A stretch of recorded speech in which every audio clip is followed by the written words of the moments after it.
Hi guys, today we're going to do an unboxing of this thing and I'm going to go through what my first impressions of it are. We're doing a review of it using the quick release light and how to install that, and right now you can see it's got the lovely sticker on it, but during the review it didn't have that. So let's get unboxing, shall we? So let's start off with getting the quick release out. They all come in these brown shipping boxes and they have the branded Fanatec box inside. This is the light quick release. I'm not sure if they do a QR2 light, but this is effectively the free mount that you get with the McLaren V2 wheel. You can opt to go for the Club Sports quick release, but that will cost you extra. So it's nicely packaged in this foam, and really all it is this, effectively this little plastic ring. You get nothing else in there. A little guide on how to install it, which you actually have on the wheel itself. It has a little QR for watching a video on how to install. All fairly straightforward stuff here. You have a little sticker on the side just to make sure that you pay attention. But honestly, there's nothing inside anyway at this point. Let's move on to the wheel. So I've already removed this one from the shipping box. There's no need to show you that. The box itself shows you the wheel and has a Fanatec logo on the top. A little carry handle, always handy. Then we have the usual lid design, which I think is fairly common with most of the Fanatec boxes. We have 4 leaves that reveal our wheel, although there's no pretty motifs on these leaves. Inside we get the usual instruction manual with an additional sticker, which is a transparent sticker, I guess, to put on the top of your wheel, and then the usual sticker affair, although I think these are a little more matte than they used to be. We have additional button caps should we wish to change the look and function of our wheel. And then inside that we have our foam protected wheel. The back of the wheel is pretty standard, and we have a few tools in there. They rattle around in the box, and that did make me fear that something had broken in the box, but no, it's just the tools. So these are the screws, and this is the Allen key we'll be using to fit the quick release. It's handy to have that present. I didn't know if it was going to come with any of that stuff, but it does, so that's cool. So let's get the wheel out and have a quick look at it, shall we? Let's remove the foam protection, and then the bag is just wrapped around it. There's nothing tied here, so you can just remove it pretty easily. Playing around with the buttons inside the packaging, but yeah, removing it's fairly straightforward. You can see it in all its glory. So it's got a carbon effect on the front. Rubberized grips.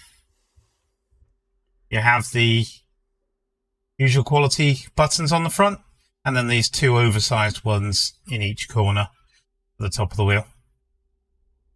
You have an aluminium shifter, and then we've got 2 analog paddles on the rear. Overall, it feels pretty sturdy in your hands. Obviously, we need to get it on the wheel to properly test that.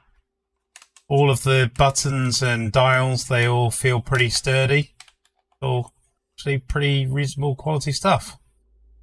So let's now mount the quick release. So what I've used here is the foam that you get for packaging to just keep the wheel off of the table. I've taken off the cap so you can see the quick release mechanism there. We have it keyed so we know which direction to install it. We just pop that on.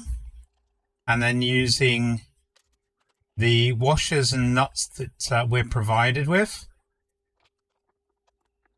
we can just slowly go around this and install each of them.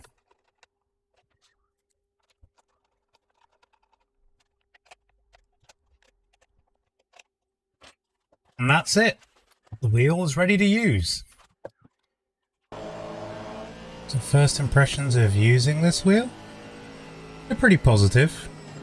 It's a lot lighter than the Formula V2, which is my regular wheel to use. Even though I race in VR, I found finding the buttons that are close to my thumbs pretty easy, and sliding down to the bottom of the wheel, finding the thumbstick and the pause button were pretty easy as well. The rotaries being in the middle, it means I kind of have to take my hand off the wheel to get to them, but it's not a deal breaker, I don't think. And they are quite clear and positive, so even though I race in VR, I was able to tell that I was shifting those up and down. That's good. I haven't had a chance to yet use the analog buttons on the back, the clutch. It'd be nice to try those out at some point, but they just playing with them now, they feel pretty positive. The honeycomb effect on the back, they kind of look a bit cheap, but they feel pretty solid. So whilst my initial impression was this looks like it's gonna flex quite a lot, they really don't. They're pretty good. I mean, they've got a nice texture on them, and that helps for gripping. Less so with gloves, but when you're using your bare hands, they're great. The paddles, like I said before, they're pretty positive. They feel nice and funky. They're very light compared to the paddles that you get in the advanced paddle module, but that's not necessarily a bad thing. The only thing I'm not so keen on is the rocker arrangement, but I can see how that would be a benefit to anyone that likes to shift one-handed or needs to shift one-handed. So I kind of understand why you would want to have that, but for me it's not the best arrangement, because I'm terrible. I tend to rest my fingertips on the edge of the shifter, so when I go to shift, it's just slide your finger and shift, rather than have to locate the paddle and shift. Overall, build quality, it feels fairly sturdy. It doesn't flex at all. You don't feel any kind of distortion when you're driving. It does lose a little bit of the weight. I don't know if that has kind of an inertia effect on the Club Sport wheel base that I'm currently using, but it feels a little less solid. It feels a little less alive. I had to turn up the FFB to regain some of that. I don't know if that's just me, and it'd be nice to get some other comments on that, because for me it feels a little on the light side. So I just turned up the FFB to try and compensate for that. Overall, I'm very happy with the wheel. It's, like I said, it's cheap, it does the job well, and it looks good, especially once you've got stickers on the front, which I'm going to cover in another video. But yeah, overall, pretty happy with this. Overall, I think this wheel is a great product for its price point. The shifters feel comfortable. They're not too far off of what I have on the advanced paddle module with the Formula V2. It doesn't, from my tastes, quite match the Formula 2. To me, it doesn't feel quite as well built as the Formula V2, which is to be expected, seeing as this wheel is considerably cheaper. I like the rubberized grips. I think the button placement's pretty good. The big P and N buttons are a little too stiff for my tastes, and it would be nice to be able to swap out those button faces with something else. The rotaries feel good, and you get a definite positive feel from them. The joystick is functional, and because it's a funky switch, you can use it for multiple purposes. It's great. Personally, I would like to have had the buttons slightly closer together just so I could access more with my thumbs.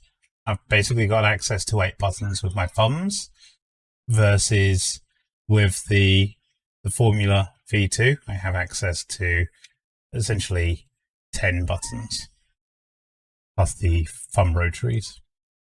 Like I said, I think it's a good value for money proposition, and in terms of performance, I was about the same as I am with the Formula V2. I feel enough from the wheel. I had to turn the force feedback up a little bit to get the same kind of sensation that I get from the Formula V2. Not sure why. Maybe it's something to do with the inertia you get from the added weight of the FV2. But yeah, overall I'd say it's a great wheel for the money. And whilst I'm probably not going to use it as my mainstay, it was nice to try it out.